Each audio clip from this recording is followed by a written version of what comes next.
Bonjour à tous, bonjour à toutes. J'espère que vous allez bien. Moi, je vais super bien. Nous nous retrouvons comme promis aujourd'hui, mardi, pour notre première vidéo. Et pour cette première vidéo, nous allons vous parler de 10 métiers du digital qui pour nous sont des métiers à fort potentiel. Donc, que vous soyez un étudiant en recherche d'orientation professionnelle, que vous soyez un employé en reconversion professionnelle ou un sans-emploi en recherche d'orientation professionnelle, nous vous donnons là la liste des 10 métiers avec lesquels vous êtes sûr d'avoir de belles opportunités, aussi bien sur le plan national que sur le plan international. Je suis Ada Bita Ariel Nathan, Digital Project Manager. L'essor du digital aujourd'hui amène les entreprises à s'arrimer, à digitaliser leurs différents services. Et dans ce processus de digitalisation où les entreprises embrassent le digital, elles sont en recherche de certains profils. Et ces profils sont de plus en plus demandés. Les entreprises qui ne vont pas s'arrimer au digital ont de fortes chances de voir leur activité fortement diminuer, voire même s'arrêter. Donc, il est fort probable que dans les années à venir, les profils que nous allons vous présenter aussi seront de plus en plus demandés, aussi bien par des entreprises localisées au Cameroun que par des entreprises à l'extérieur. Et le digital a ceci de formidable que si vous avez la compétence, vous pouvez travailler pour une entreprise qui est aux États-Unis tout en restant au Cameroun. Parmi les 10 métiers que nous allons présenter, il y a une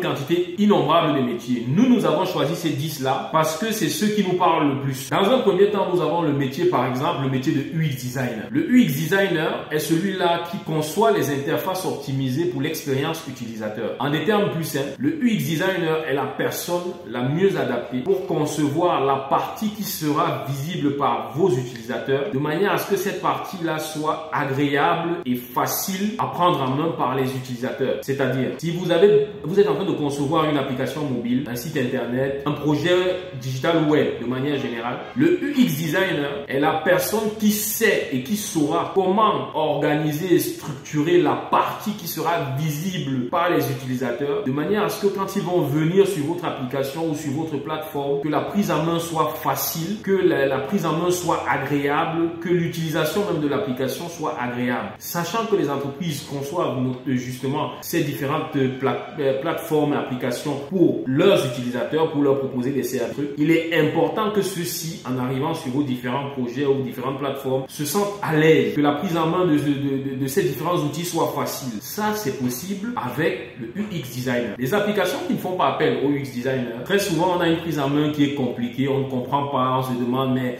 les gens aussi, qu'est-ce qu'ils ont voulu faire ici? Pourquoi c'est comme ça, etc. Très souvent, c'est parce qu'on n'a pas fait appel au UX designer. Donc, il est capital, il est très important et il est très demandé. Après le métier de UX designer, nous avons le métier de développeur. Dans développeur, il y a plein de branches. Développeur web, mobile, front, back, etc. Nous regroupons tout ça dans développeur. Parce que quelle que soit la branche de développeur dans laquelle vous êtes demandé, vous êtes recherché. Et si vous êtes développeur actuellement et que vous ne savez pas que vous êtes recherché, c'est là où vous êtes en danger. C'est de ça qu'il s'agit. Donc, le développeur, c'est qui? C'est celui-là qui va développer de manière simple. C'est celui-là qui va développer des applications, sites internet, etc. en accord avec ce qui a été pensé en amont par peut-être l'analyste, le concepteur, etc. Donc, le métier de développeur est un métier très demandé, très recherché. Après le métier de développeur, nous avons le métier de SEM manager ou responsable SEM. De manière générale, c'est le responsable du référencement de vos sites internet, vos pages sur les réseaux sociaux, etc. Il est cette personne-là qui est la mieux adaptée, qui a pour vous accompagner ou vous aider à faire que vos pages, vos sites internet apparaissent dans le top des recherches sur les différents moteurs de recherche que nous connaissons. Car ce qu'il faut savoir, c'est que sur Internet, nous sommes plus de 4 milliards d'utilisateurs. Et ces 4 milliards d'utilisateurs, il y en a beaucoup qui produisent du contenu. Et tout ce contenu qui est produit, chacun cherche à ce qu'il soit le plus vu possible par les utilisateurs. C'est donc une compétition qui est très, très intense. Et le responsable SEM et dont la personne la mieux placée pour mettre en place toutes les tactiques, les stratégies pour faire que vos contenus, vos pages, vos sites internet apparaissent dans le top des recherches sur les différents moteurs de recherche, sachant que les recherches, les résultats qui apparaissent dans le top des recherches sont les résultats les plus vus par les utilisateurs. Donc c'est le Saint Graal pour tous ceux qui ont des pages ou des sites internet d'apparaître dans le top des recherches. Et c'est un travail ardu. Donc, le responsable SEM, il est très important pour les entreprises, pour vos projets, pour vos plateformes. Après le métier de responsable SEM, nous avons le métier de growth hacker. C'est un métier encore très peu connu chez nous en Afrique, notamment au Cameroun. mais qui est très demandé à l'extérieur, notamment par les startups. Le growth hacker très souvent est un autodidacte qui a beaucoup de compétences, différentes compétences dans différents domaines. C'est un pirate de la connaissance parce qu'il est celui-là qui va accompagner les entreprises dans leur croissance, les startups surtout dans leur croissance, en copiant un peu comment les grandes startups font, en adaptant les stratégies des grandes startups aux petites startups pour qu'elles puissent évoluer. Parce que très souvent, je veux dire les grandes entreprises, parce que très souvent les grandes entreprises ont des gros budgets et les startups ont encore des budgets très limités. Donc le growth hacker est cette personne-là qui est la mieux placée pour vous accompagner à copier ce que les grandes entreprises font et à l'adapter pour votre petite startup pour avoir des effets très importants. Après le métier de growth hacker, nous avons le métier de community manager. Ça, c'est le métier qui est le plus à la mode actuellement au Cameroun et dans le monde. Parce que les entreprises se sont rendues compte de l'importance d'une présence sur les réseaux sociaux, ne fût-ce que pour la gestion de leur image. Parce que ce qui est sûr, c'est que si tu ne gères pas ton image sur les réseaux sociaux, quelqu'un d'autre va la place comme bon lui semble. Donc, il est plus intéressant pour les entreprises de prendre en main leur image pour être au fait de ce qui se dit, ce qui se fait et de l'image que les utilisateurs ou les prospects ont de l'entreprise. Et le community manager, il est donc la personne qui est responsable de la gestion de la présence des entreprises ou d'une marque sur les réseaux sociaux. Il travaille en collaboration avec le responsable de la communication de l'entreprise qui définit une stratégie digitale. Et le community manager doit juste participer à l'implémentation de cette stratégie digitale-là. Donc c'est un métier aussi qui est très demandé, de plus en plus demandé, aussi bien sur le plan national qu'international. Et pour être community manager d'une entreprise, vous n'avez pas forcément besoin d'être présent dans l'entreprise. Vous pouvez le faire à distance. Et c'est ça aussi la force des métiers du digital. C'est que vous n'avez pas besoin d'être sur place. C'est des métiers qu'on peut faire à distance.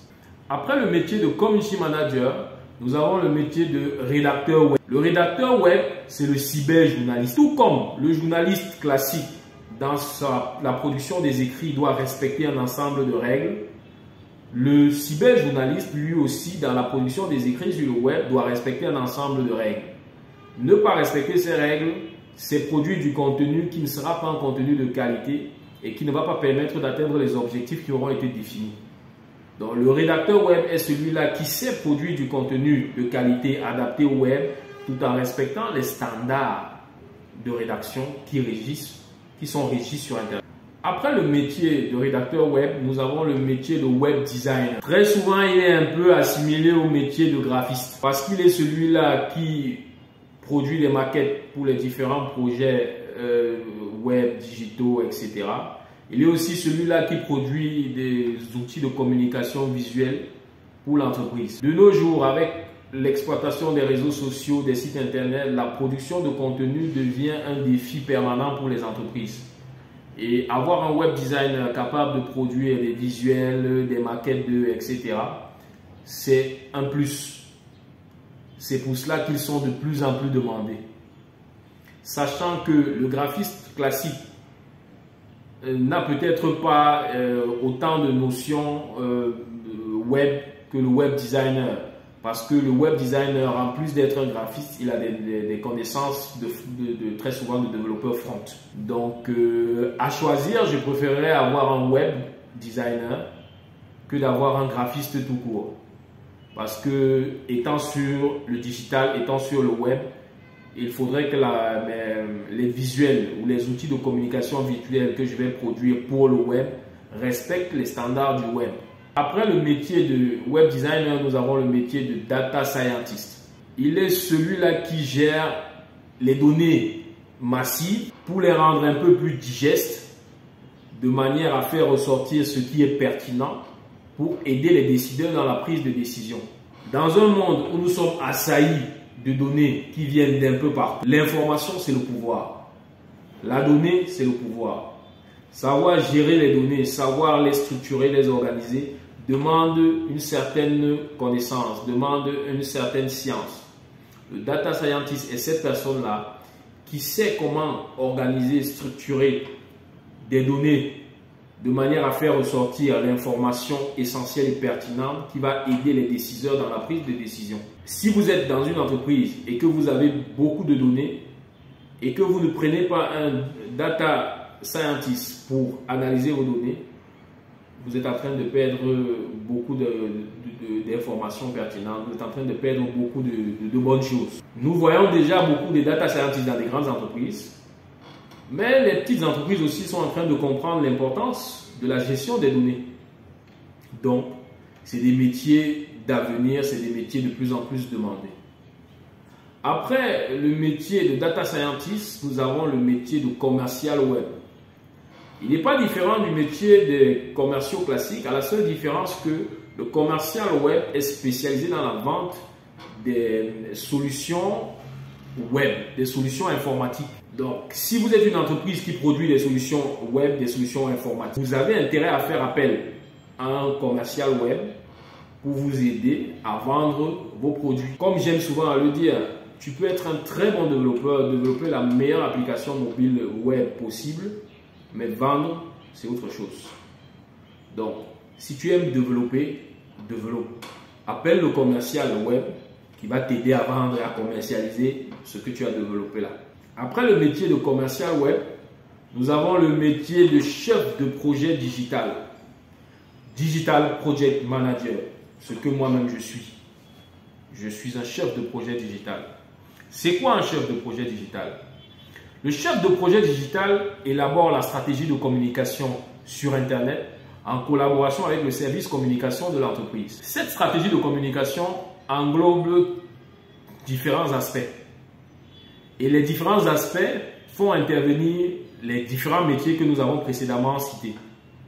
Ce qui fait que le chef de projet digital se retrouve à être celui-là qui doit manager les différents profils précédemment cités, chacun dans son domaine, pour que tous nous concourions à ce que la stratégie de communication sur Internet de l'entreprise permette à celle-ci d'atteindre les objectifs qui ont été définis au départ. Le Digital Project Manager est celui-là qui est la personne la mieux adaptée pour vous accompagner dans l'implémentation, la conception de votre projet digital, de manière à ce que vous puissiez limiter les risques d'échec de ce projet.